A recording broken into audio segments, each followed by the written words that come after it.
আপোনালোকৰ মনত আছে 2019 আৰু 20 চনত মাইক্ৰ ফাইনেন্সৰ এজেণ্টবিলাক আমাৰ ঘৰলৈ যায়, কাবাৰ টিভিটো উঠাই লৈ আহে, কাবাৰ স্কুটাৰখন উঠাই লৈ আহে, কাবাৰ চাইকেলখন উঠাই লৈ আহে, কাবাৰ ফ্ৰিজটো উঠাই লৈ আহে।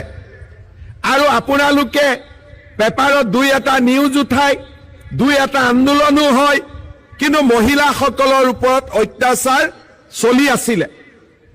এবাৰ মাত্ৰ মই আপোনালোকক কৈছিলো যে এবাৰ আপোনালোকে পদুম ফুলৰ ছবিত ভোট দি দিয়ক, গোটেই জামেলা মৰি শেষ হৈ যাব।